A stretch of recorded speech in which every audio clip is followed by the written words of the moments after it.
Il n'a qu'une seule parole, celle que vous entendez. Alexandre Dubé. Autre signe de l'anglicisation de Montréal, cette fois, c'est un rapport de l'Office québécois de la langue française qui nous apprend que les universités anglophones sont de plus en plus fréquentées dans la métropole, alors que 40 % des étudiants universitaires de la métropole étudient en anglais. Des chiffres de 2021 qui démontrent une tendance d'ailleurs à la hausse. On en parle avec Martin Maltais, il est professeur spécialisé en financement de l'éducation à l'Université du Québec à Rimouski. Bonjour, professeur Maltais. Bonjour, Alexandre. Quelle est votre lecture de la situation? Bien, écoutez, ça confirme les analyses antérieures que j'ai présentées au cours de la dernière année. J'avais un échange avec Richard Martineau encore en juin dernier où je lui disais que le fait qu'il y ait 25 % des étudiants au Québec qui fréquentent des universités de langue anglaise signifiait qu'on était vraisemblablement autour de 35 à 40 % à Montréal. Et il était étonné d'entendre ces chiffres-là. Et c'est pas une réalité qui est nouvelle, là. Et ça participe au phénomène d'anglicisation. Ne vous demandez pas pourquoi à Montréal, vous avez de la difficulté à avoir un médecin dans des hôpitaux anglophones ou qui sont affiliés à McGill, qui va vous parler en français. Ne vous demandez pas pourquoi c'est la plupart des entreprises qui ont des gens en génie, puis dans des domaines de technologie de pointe, parlent généralement en anglais, puis pourquoi dans des laboratoires, les échanges sont en langue anglaise. La vie universitaire est presque à moitié en langue anglaise à Montréal. Est-ce que cette hausse-là est attribuable à l'immigration et aux étudiants étrangers, notamment? Il faut scinder deux choses, là, l'immigration puis les étudiants étrangers. C'est deux chiffres différents. Là. Ça ne dit pas exactement la même affaire. Il faut être clair là, d'entrée de jeu. Là. Ce qu'on souhaite au Québec, c'est d'avoir un maximum d'étudiants internationaux.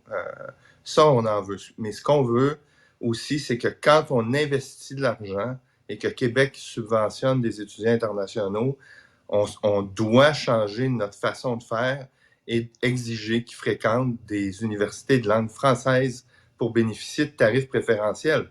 Ce qui n'est pas le cas actuellement. Juste les étudiants internationaux. Mais vous avez plein de cas de figure encore aujourd'hui où des étudiants internationaux, notamment au deuxième, troisième cycle, qui sont les secteurs où vous allez avoir des jobs par la suite les plus payantes, où la plupart des tarifs sont équivalents à celui du Québec. Vous avez le cas des Canadiens non résidents, particulièrement pour les médecins résidents, par exemple, ou même les droits de scolarité, parce que ces gens-là payent les droits de scolarité des Québécois lorsqu'ils viennent en médecine ici, mais même leurs droits de scolarité sont remboursés presque entièrement par la RAMQ. Alors, Santé paye la balance des droits de scolarité, puis le gros des droits de scolarité est à peu près à zéro.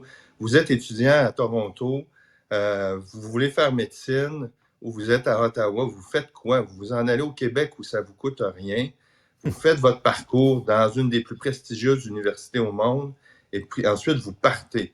Et là, vous vous retrouvez dans des contextes. Là, imaginez au CISMO, là, le Centre intégré en santé et services sociaux de Montérégie-Ouest. Et là, vous avez des besoins de main-d'œuvre, on construit un nouvel hôpital, vous êtes à la tête de l'organisation, puis vous vous dites, ben moi, je vais avoir besoin de nouveaux médecins, de nouvelles infirmières. Vous êtes sur le territoire de l'université McGill. Alors, l'Université Laval, l'Université de Sherbrooke, l'Université de Montréal, aucune de ces universités-là va aller former des gens dans ce territoire-là parce qu'ils sont partagés le territoire au Québec. Et chaque personne qui va être subventionnée pour être formée par McGill, 1 sur 2 va s'en aller en Ontario ou ailleurs au Canada par la suite. Ils ne resteront pas au Québec. Ça veut dire que ça vous coûte 2 fois plus cher pour avoir le même nombre de médecins. On les subventionne à pelleter, puis ils s'en vont. Puis on n'a rien en retour. Exact. C'est assez incroyable, ça, ce que vous nous dites là, le professeur Maltais. Honnêtement, c'est indécent. Là. Ben, c'est indécent d'un côté, puis de l'autre côté, l'autre réalité, c'est la vitalité, la vie au Québec, puis dans les quartiers à Montréal. Si on faisait juste... Vous avez 300 millions de locuteurs francophones dans le monde. Il y a plein d'intelligence, là. Alors, récemment, on a commencé à mettre des efforts pour soutenir les universités de langue française, puis dans les 2-3 dernières années, des chiffres là, qui ont été présentés, vous voyez un début d'amélioration. Alors, si on faisait un effort supplémentaire, puis on fermait la valve au recrutement en langue anglaise dès cette année, et il y a des marges bénéficiaires disponibles là, dans le budget de dépenses du gouvernement pour l'année courante, la ministre pourrait très bien aller de l'avant puis soutenir largement les universités de langue française.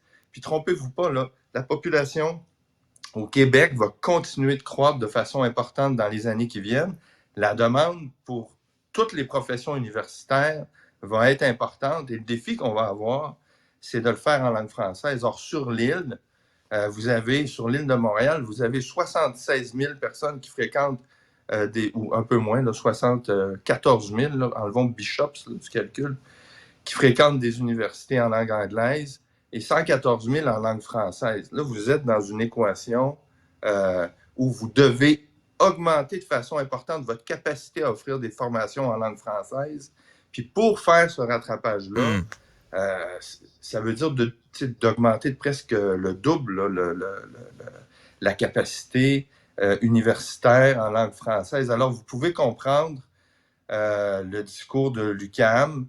Et puis, c'est sûr que ça amène un changement de paradigme pour l'Université de Montréal puis pour le Collège Jutra, mais il faut que les recteurs comprennent que c'est le fait français qui est en jeu et c'est sur cette trame-là qu'ils doivent s'engager ensemble à travailler. Ah, tout à fait. Merci beaucoup, professeur Maltais, pour vos explications très, très claires. La solution est là. Pourtant, elle est sur la table. Cesser de financer en partie la formation d'étudiants canadiens et étrangers. Maintenant, est-ce qu'on aura le courage politique de le faire? Malgré, vous savez, c'est sûr qu'il y aurait des levées de boucliers. Là. On peut déjà imaginer certains de la communauté anglophone déchirer leur chemise, dire que leur langue est menacée au Québec alors que les chiffres sont là. L'anglais est en progression, pas juste dans la métropole comme telle, mais dans le réseau de l'éducation. C'est quand même assez incroyable tout ça. Si vous voulez réagir aux propos que vous avez entendus, si vous voulez nous donner votre opinion, je veux vous lire. Écrivez-nous à studio@cube.radio.